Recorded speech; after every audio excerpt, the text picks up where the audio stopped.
listening to Linda Pinizzotto on the Condo Expert, sponsored by Bayshore Health and Wellbeing. And we are speaking with Karen Wardell of Stylicious Home. And, you know, Karen, we talked a lot about the different flair and the designs that you would see in actually the condo building, bringing right into the unit, like, for instance, a loft. How do you find, like, these are in buildings. So if we're looking at condo buildings, how do you find that? It would be a total different mindset if you decide that you're going to go towards townhouses, because townhouses are more independent. So I gather maybe you can tell the audience a bit of where their ideas would come in townhouses. I guess it would be more specific. Yeah, it'd definitely be more their style, their needs. And once again, as I also do home staging, so it's also who's buying in that area. I don't want to, we have such a diverse ethnicity in the area too. I kind of want to stay with the neighborhood, and who is buying in that area is also very important. And that would be on the staging side of things? Yes, that's correct. Yeah. Right. Well, that would make a big difference. So do you find that when you're staging, I guess irregardless of whether it's staging a townhouse or whether it's staging a low-rise building or a loft or a standard high-rise condominium unit, I guess the whole idea behind it is to create a lot of space and not feel cluttered. That's correct. Staging 100% is less is more. Even in condo spaces, I say that's typical for a day-to-day living. But yeah, you definitely want the flow.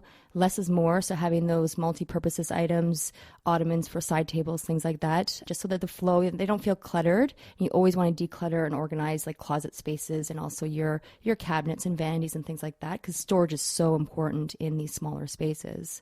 And, you know, if a townhouse has, you know, say, for instance, it's a 2-story townhouse, more of the focus, I would imagine, goes on the main floor levels, because there's really not too much you can do with bedrooms other than put in a bed and maybe a night table.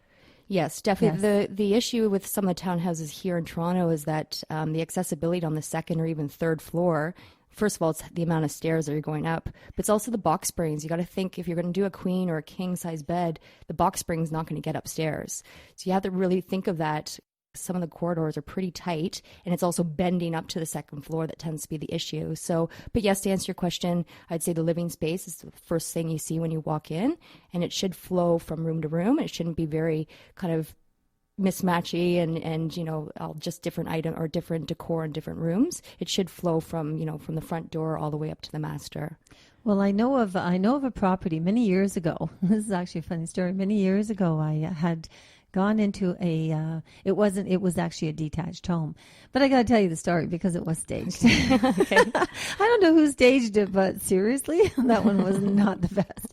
And what happened was I had my clients with us, and down on the main floor, that was fine. We get up to the bedroom, and I'm looking at the bed, and I'm thinking, that bed looks awfully strange. Why does it look so strange? It just looked weird, okay? And my client was actually, it was funny because she was actually moving towards it because she was going to sit down.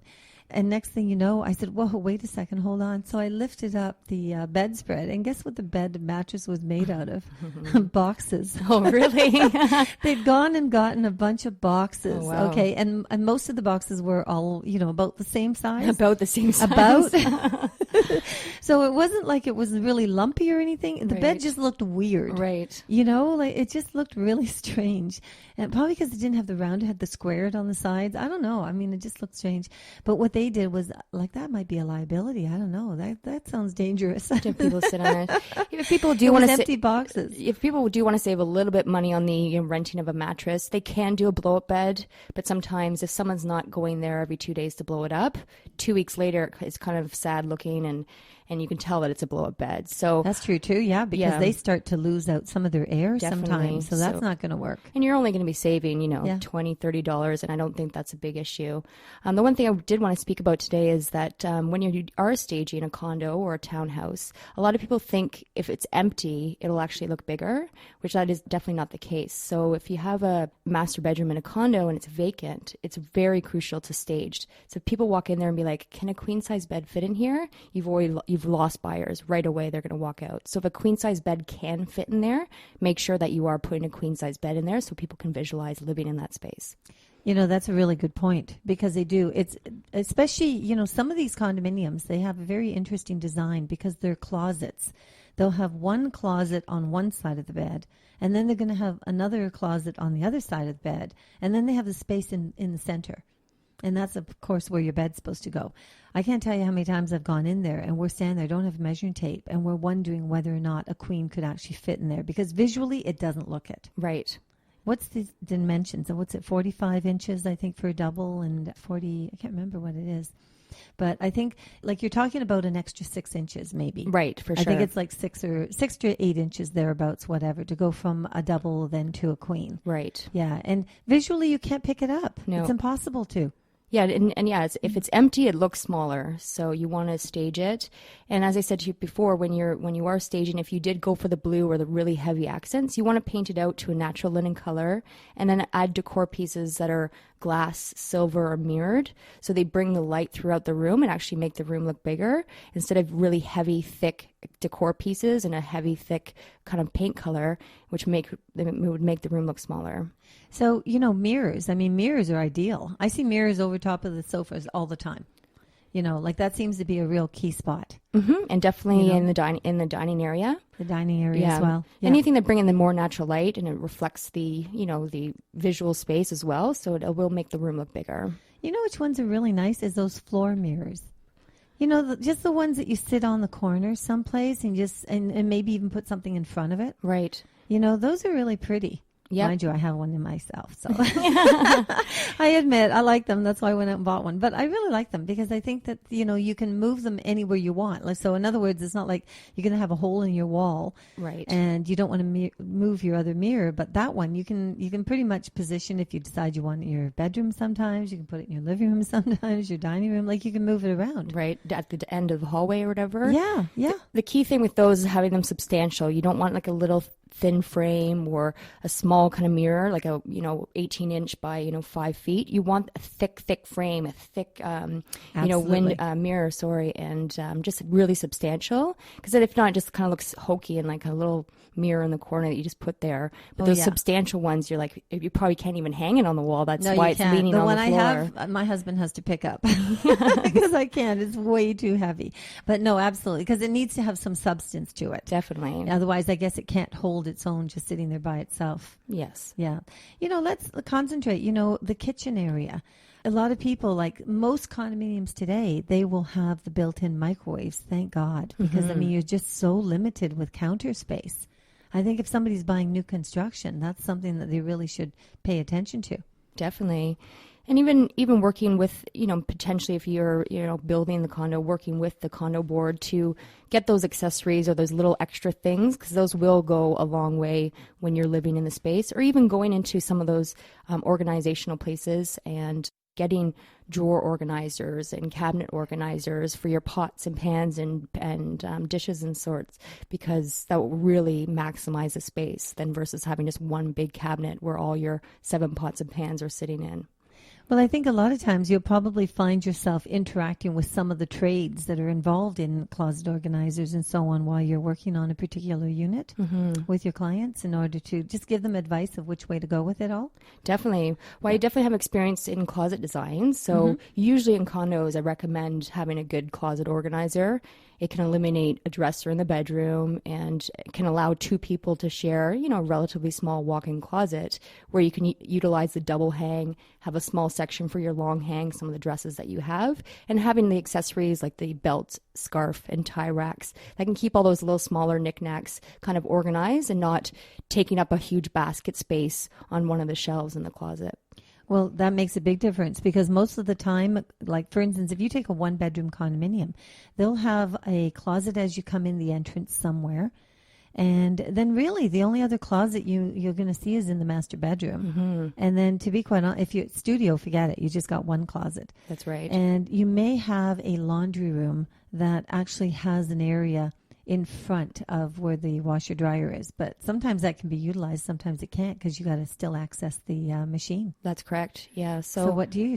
You absolutely you do need to double it up because that gives you double the space. That's correct. Yeah, and anything that eliminates the floor, like if you can eliminate a dresser, so you only have one dresser versus 2 if you're sharing the space with your husband or wife. Eliminating 2 dressers in that small, bedroom, the better. So definitely maximizing your closet space is ideal in a condo. So are you very familiar with I've seen them from time to time. I don't see them as much as I would have expected, maybe the cost.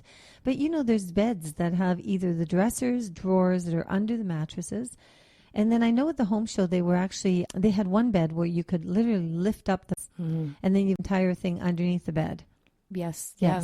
Murphy beds. Right. So you got it. They are very strong in the condo market. This year at the interior home show, they were very popular. Cast Life, there's a couple other local furniture stores that are, highlighting their Murphy beds. There's even ones that lift up and become an office desk with shelving and things like that. And you're going to see, especially if you're in a studio, you need an office or, somewhere to sit or even dine. You can just put your bed up and have like a desk space already, and it just pops right up when you lift up the mattress. I've seen those. I never really realized that the two were both called Murphy beds. Yeah. I just actually thought it was a bed with a mattress that lifts up. But yeah, you're right. It would be under that same category of Murphy beds. Well, some of them they'll have it where they'll actually keep. I know a client of mine. He had a really interesting one because his bed dropped up at the bottom end, not at the top end. Okay. That's what his did. So in other words, the cabinet still stayed in place so he could keep all his books and everything. And then at about waist level, that's where it dropped down. Oh, interesting. Isn't it? Yeah. I was very surprised about that one because I've never seen one like that before. So it was actually a little bigger than a twin, but smaller than, appeared to be smaller than double, but maybe in fact it was a double. It's come to think of it. I don't know. But the way it came down, it was actually really convenient because sometimes you wonder about if you have things on your cabinet, how do you drop down the bed? Doesn't it affect everything? And all the bedding going up. And yeah, that's why I often think like Murphy beds might not be realistic if you're not the tidiest or, you want to deal with that every day. So what I recommend is actually having a bed frame there's a frame at the top and a frame at the bottom, but there's nothing in the belly of the underneath the bed. So you can get slide in Tupperware containers that you can store your off-season clothes, like all your winter clothes if it's the summer or vice versa in the winter. So kind of maximizing those space. And that's such a good real estate under your bed that you can actually put Tupperware containers and bins of clothes for off season. That's much more economical. Definitely. Yeah. It's more practical. You're not lifting up and down your bed every day and you change it twice a year. And and you can label it and then you're all set. The other thing that I've seen actually too is, you talk about trying to, and this is all where it's really important for condo owners to hire yourself, Karen, because when you get in there, you can give them all these fantastic ideas. And although they pay to have a designer in, they save on what it is that they're buying. So it all breaks out. Plus, they're further ahead. Definitely. Makes a lot more sense for them. The other thing I saw too is that shoes. Oh, shoes. Women and their shoes. Yes. Of course.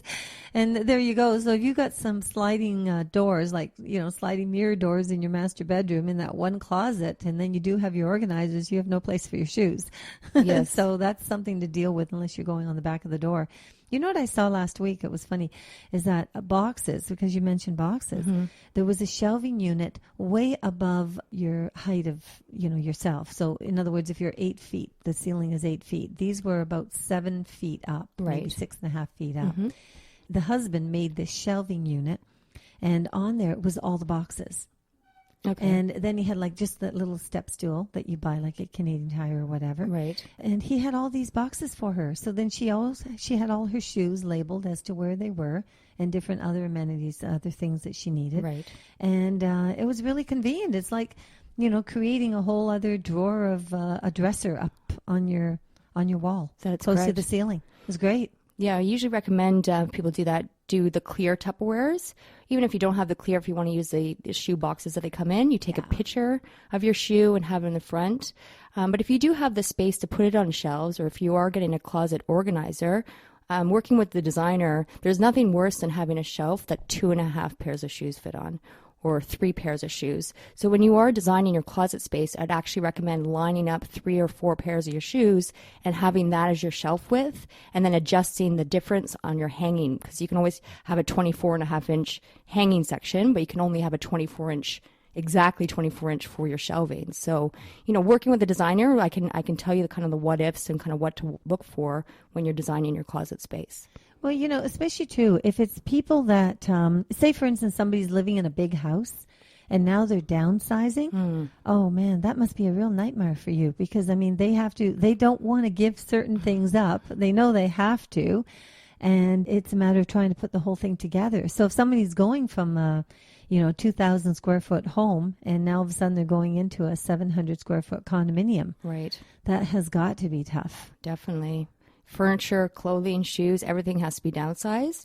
And I work with my clients to kind of figure out what's their, obviously the family heirlooms, those things that you have to keep are kind of, there, but all the items that you need every day to day. And then I'm working with them to get rid of the excess items that they don't really need. Perfect. That's exactly where we need to be. We're listening to Karen Wardell of Stylicious Home. This is Linda Pinizzotto, the Condo Expert, and we'll be right back.